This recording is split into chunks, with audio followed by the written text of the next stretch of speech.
Hey everybody, hope you guys are healthy and safe. This is the new 2024 iPad Pro with M4, and yeah, technically speaking, this is the best and most capable tablet in the world right now. It is better than the M2 iPad Pro in just about every way. And as a tech geek, as a tech enthusiast with some money to spend, you may be tempted to upgrade to this guy immediately, even if you're on the M2 iPad Pro, because on the surface, it does look like a major step up. You're getting a silicon that's 2 generations newer than the M2, a new OLED display, and a thinner, sleeker design that is really eye-catching, especially when you're looking at the iPad from the side like this. But after using the iPad Pro for about a week as my main work machine, honestly, I have to say that if you're on the M2 iPad Pro, you don't need to upgrade to this guy unless you just have a lot of money to spend. Because even though there are improvements across the board, I don't think a lot of the improvements actually matter in day-to-day usage. Allow me to explain. Yes, this M4 chip is extremely powerful. The benchmark numbers are off the charts and beats anything running in other tablets right now and even other Windows computers. I know the Qualcomm Snapdragon X Elite is coming, and Qualcomm is keen to say it's more powerful than the M3 and the M4, but that chip is not out in the real world yet, so we don't know. So as of right now, the M4 and even the M3 is still the most powerful silicon in the world. So the M4, definitely powerful, but you have to remember that this guy is running iPad OS, which is basically a mobile operating system that is designed to be super efficient and super optimized to be able to run on a variety of silicon. So even though the M4 is really powerful, you're not getting full potential on iPad OS. You're gonna have to wait until the MacBook Pro for that. And in fact, even the M2 right now is performance overkill for the iPad Pro. If you're using the iPad Pro for basic, typical, average human tablet use, like watching Netflix, sending emails, doing video calls, playing games downloaded from the App Store, the M2 iPad Pro is going to perform every bit as well as the M4 iPad Pro. Where you're going to see a performance difference is if you're doing heavy professional grade video editing, or you're making music in Logic Pro, or if you're creating 3D graphics. So on Final Cut Pro, there's a new feature exclusive to the new M4 iPad Pro. It's called Live Multicam. That allows you to stream simultaneously 4 different feeds of video footage into the iPad Pro, and you can preview the footage in real time, make edits to it. You can even control the camera directly on the iPad. So it's super powerful, requires a lot of computational power, but realistically, how many of us out there in the real world need a workflow like that? I mean, I make videos for a living, and even I don't have more than 2 cameras at most. So that's a professional workflow for someone like MKBHD, for someone making videos for Hollywood studios. For most normal human beings, that feature is too much for you. Now, where I do see a performance in the M4 chip over the M2 chip is in battery life, because the M4 is more efficient than the M2. So with the M2, when I'm doing my basic day-to-day task, which is I'll have Slack open, Spotify open playing music, and then I'll have Safari open with about a dozen tabs, and I'll be writing articles, checking emails back and forth.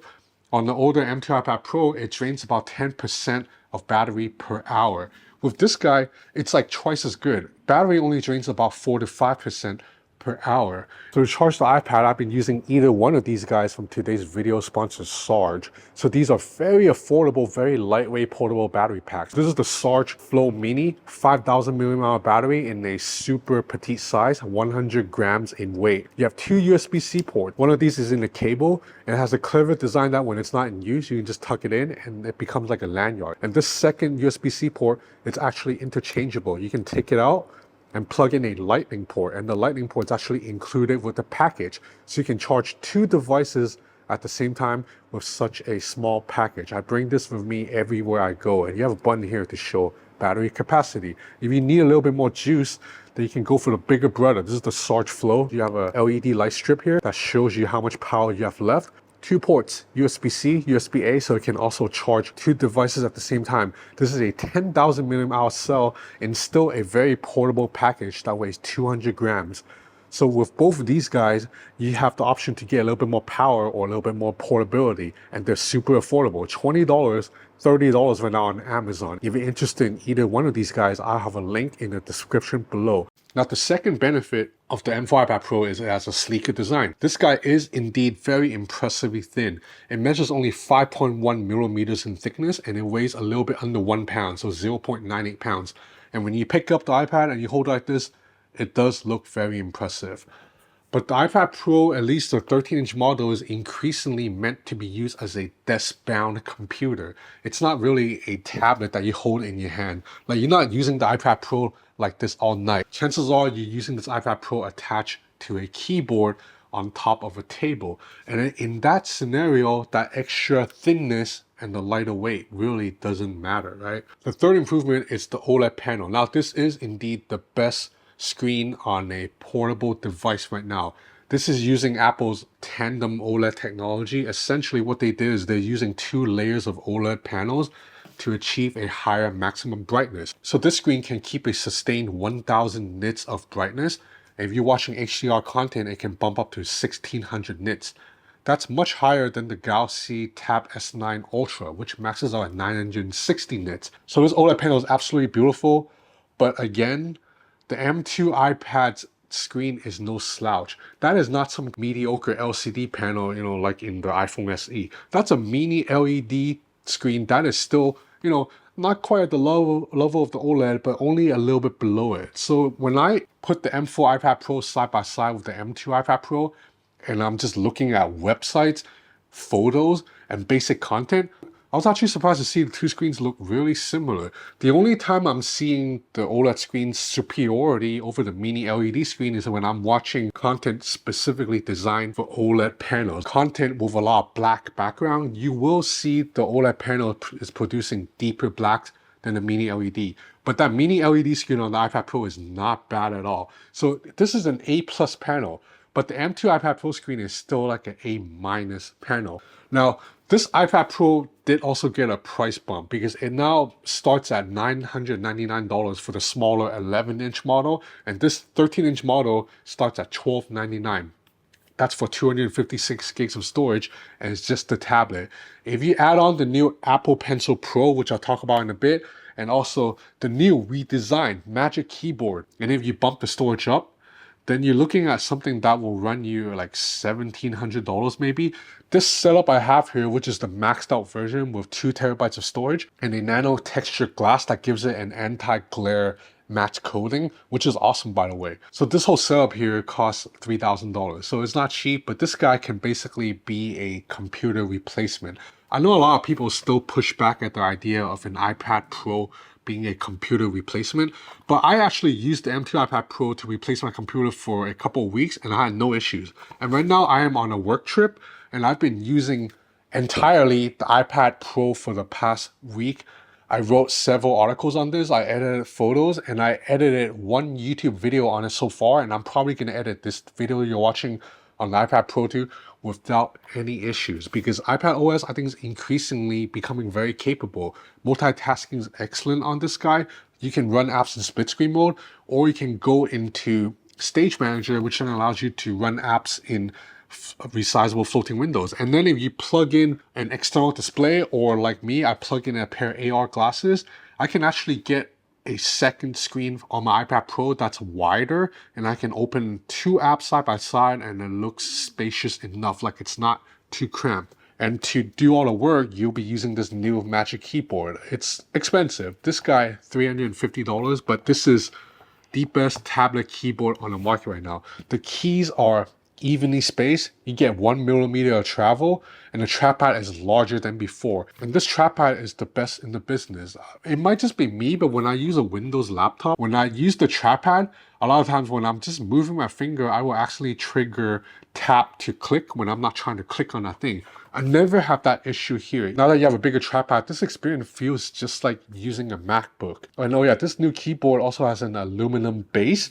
which really gives it more of a premium look and feel. So like I said, I've been using this guy to do work for the past week. On Final Cut Pro, I put multiple tracks of 4K videos on it. I can scrub through the timeline with absolutely no lag. And the M4 chip is more powerful than the M2. So I did a video export test of an 11-minute video, and it rendered on the M4 iPad in 2 minutes and 43 seconds. On the M2 iPad, it took 3 minutes and 12 seconds. So yeah, only a 29-second difference, which is not life-changing at all. However, that video I was testing wasn't the most complicated video. If I make it a little bit more complicated, or if I make it a little bit longer, like a 15-minute video, then I expect that gap to widen. If you're expecting a whole new tier performance between the M4 iPad Pro and the M2 iPad Pro, you may be disappointed. But likewise, I played a bunch of games on this guy, including NBA 2K24, my favorite game, and the game Beasts. I played for an hour, no performance issue at all. And again, the superior battery life really matters. So even an hour of gaming would drain only about 22% battery. On the M2, I'm pretty sure it would have drained close to maybe like 40%. Likewise, in 3D Mark, I ran a 20-minute wildlife extreme stress test. You can see that the scores are really high with really good stability, 96%. And the whole time, the frame rate hovered above 60 FPS. So this iPad Pro is a capable video editing machine. You can definitely use it as an office productivity machine because of the excellent keyboard. And as a media consumption device, is one of the best on the market because it has a beautiful screen and some of the best speakers I've ever heard. There's a quad speaker setup here that pumps out audio that is so loud and so full. And oh yeah, this new Magic Keyboard has a row of function keys up top that allows you to adjust the screen brightness and volume, all that. So it really, using this now is closer to using a MacBook than before. There's also a new stylus called Apple Pencil Pro. Now, I've already been a big fan of the Apple Pencil, even though I am not a professional artist. I do like to dabble in sketching every now and then, and I find Apple Pencil, you know, even the older ones, to have almost no perceivable latency and pressure sensitivity. Now this guy improves on the last generation by giving you a couple more gesture. You can do a squeeze gesture to trigger a toolbar that you can, you know, quickly choose between different drawing tools instead of needing to always go back to the menu in the corner. There's also a new feature called barrel roll, which when you're using a brush, you can actually twist Apple Pencil Pro as if you're twisting an ink brush to get different strokes. I mean, professional artists will have a field day testing this. I am not that guy. But for what I do, the Apple Pencil Pro is already good enough, and this guy is just like the cherry on top of the sundae. There's also a haptic engine here, so it feels nice. You can like double tap, and you can feel a little bit of a haptic feedback as if you're pressing a button. I use the Apple Pencil to sketch and also to help me edit videos. So this whole set really is a dream kit for anyone who does a little bit more than basic word processing. If you're someone who likes to sketch, if you like to edit photos and videos by hand, this is a much better, more tactile, more personal experience than on the MacBook Pro. And like I already said before, I find the iPad Pro to actually be Apple's like best product because I think, you know, you guys know me. I use Android phones a lot because I think Android phones have a better camera than the iPhone. But for tablets, I find the iPad Pro experience just so seamless and smooth compared to anything else in the Android space. And the Android space have already improved a lot. I think the OnePlus Pad is excellent, and I think the Galaxy Tab S9 Ultra with DeX is really great at multitasking. But time and time again, if I need to just take one machine with me for a short trip that I know I want to use to do work and also consume content, play some games, I take the iPad Pro with me. Now, of course, if I'm sitting at home and I need to do a lot of work, of course, I would still rather use a 16-inch MacBook Pro. But then if I'm just going on like a 3-day work trip, the iPad Pro is more than powerful enough to do that now because I can write articles on this, I can edit photos on this, and I can edit videos on this using Final Cut Pro. The Final Cut Pro for iPad does take a little bit of a learning curve compared to the desktop version, but it is every bit as capable, and a lot of times editing videos by hand or with the tip of the stylus, it's a really satisfying experience. So overall, the iPad Pro, there are improvements across the board, but those improvements are not day-to-day life-changing improvements. The M2 iPad Pro was my favorite portable computing device to use, and the M4 iPad Pro only continues that trend. So ultimately, this iPad is freaking awesome, but it is a luxury item. Buy this if you have the money to spend. If you're remotely trying to watch your budget, there are other iPad options out there for a lot of us. So yeah, I hope you enjoyed this video. If you did, please consider subscribing to my channel. It will help me a lot. Thanks for watching.